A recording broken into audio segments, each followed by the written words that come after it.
habilidade do ponto de vista eleitoral, disputar com Lula, disputar com Alckmin, disputar com Heloísa Helena, isso tardiamente, um partido muito pequeno, né? Porque no fundo o PDT é um partido pequeno. O que fazia o PDT grande era a Brizola. Mas estamos bem, estamos crescendo muito. Essa eleição, a gente espera dobrar o número de prefeitos, a gente espera dobrar o número de vereadores. Temos um ministro no governo Lula, o presidente Carlos Lupe, que é presidente, ele apenas está licenciado, mas estamos presentes no Brasil inteiro, isso sem dúvida alguma. Uma possível candidatura própria em 2010 ou não? Eu creio cedo para conversar isso? Não acho que não. A maior parte da militância quer um candidato próprio. Por quê? É a única forma de você aglutinar. Se você não tem um candidato próprio, cada pedetista vai votar num candidato diferente. Desarticula o partido. Desarticula o partido, perde identidade. O pessoal estigmatiza muito. Nós temos exemplos históricos. Se falamos em senador Afonso Camargo, está carimbado o Vale Transporte. Falamos em senador Paulo Paim, ninguém lembra que ele é o pai do Estatuto do Idoso, mas é a figura do salário mínimo, né? O senhor não tem receio que se confunda a sua imagem, estigmatize o político de um discurso só, de uma bandeira só, a educação? Ou o senhor faz questão de ser confundido e ser estigmatizado com a bandeira da educação? Eu faço questão de ser estigmatizado. É proposital. Como da educação. Por quê? Porque, na minha visão, sem educação não tem emprego. Então, eu estou falando de emprego.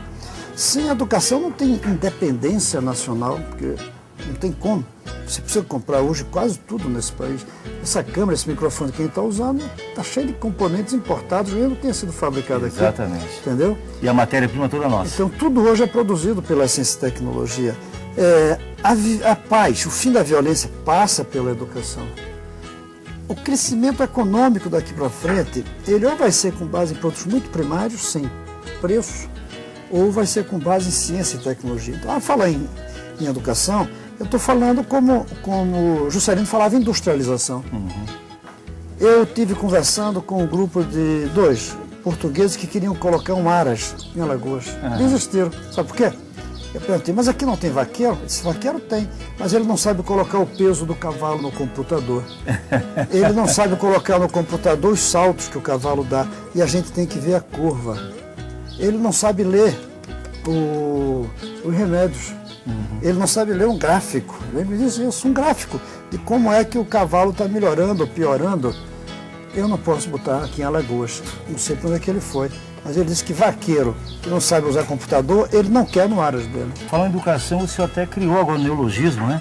Educacionismo. Claro. Vamos falar um pouco sobre o seu livro que já está no mercado? É um livro bem pequenininho, feito para o público que sabe ler, já entender, que tenta colocar uma coisa no lugar desse desenvolvimentismo que a gente conseguiu fazer no Brasil, mas com violência, com inflação, com desigualdade. Ou do socialismo, que a gente conseguiu, digo a gente, os seres humanos, em alguns países, que acabou com a queda do Muro de Berlim.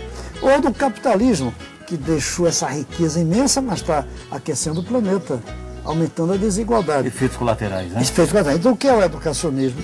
É a ideia de que o vetor do progresso é a educação.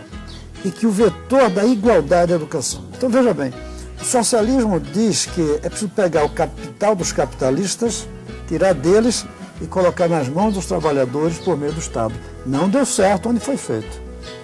Trouxe ineficiência, uma classe privilegiada. Todas experiências frustradas. Frustradas. Né? Qual é a ideia do educacionismo? Não é tirar o capital do capitalista para dar ao trabalhador. É pegar o filho do trabalhador e botar na mesma escola do filho do capitalista. O filho do mais pobre na escola do filho do mais rico. O filho da favela junto com o filho do condomínio, na mesma escola. Não quer dizer o mesmo prédio, não. A escola fica lá na favela, a outra fica no condomínio, mas iguais. Escola é igual para todos. Dentro da educação ainda, e dentro dessa temática, desse pensamento, de nada adianta todos os recursos tecnológicos que nós tivermos, se o homem que opera, a pessoa que opera, não está preparada, reciclada e principalmente valorizada, né? E dentro disso, o senhor teve uma lei recentemente aprovada que estabeleceu nacionalmente um piso mínimo para os professores, né? Isso mesmo. Você quer falar um pouco sobre isso? Quero, porque eu acho que você disse, o carinho pode ser educação, mas eu acho que a minha marca de senador é capaz de ficar essa. Eu acho que... Piso salarial dos professores. Eu consegui milagrosamente aprovar algumas leis, porque você sabe que, em geral, o senador, quando tem uma lei aprovada, ele já morreu há muitos anos, que demora muito para fazer. Eu, pelo menos, tenho a lei que garante direito a toda criança ter um lugar na escola no dia que fizer 4 anos, e agora a lei do piso salarial. É a primeira vez no Brasil que professor vira uma entidade nacional. Porque até aqui professor é municipal. O patrão é o prefeito, né? No máximo o governador. Sim. Agora não. Agora, no que se refere ao piso, é nacional. E alguns governadores e alguns prefeitos têm reclamado, têm chiado, e até estão se preparando para questionar junto ao Supremo a constitucionalidade dessa lei. E existe, na sua opinião, algum município, algum estado, em que essa lei seja inexequível?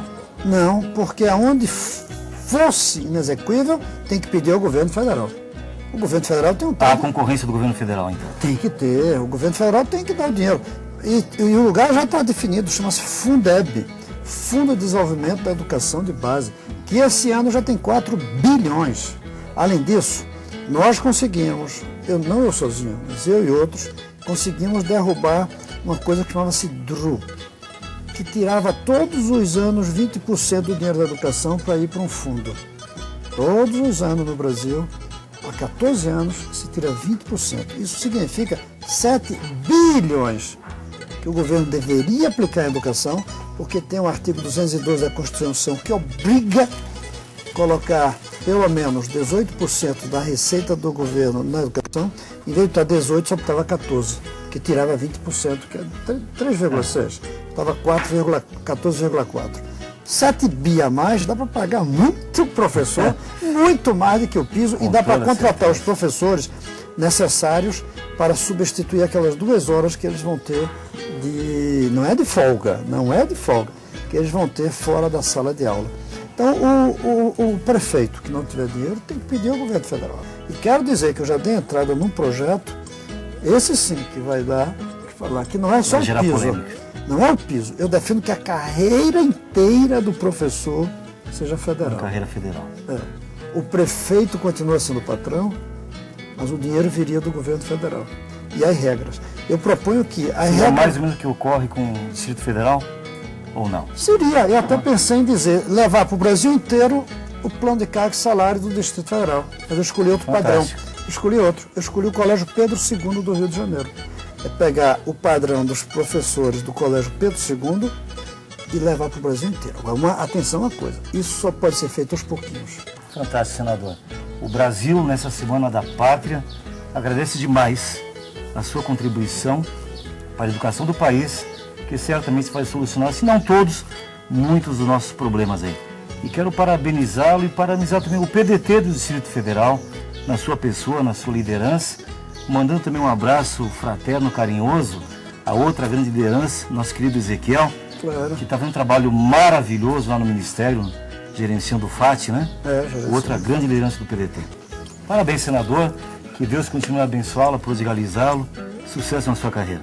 Muito obrigado e um grande prazer estar aqui com você. Vou lhe passar uma lembrança do Pampa Encerrado, uma camisa, um boné e um CD do programa.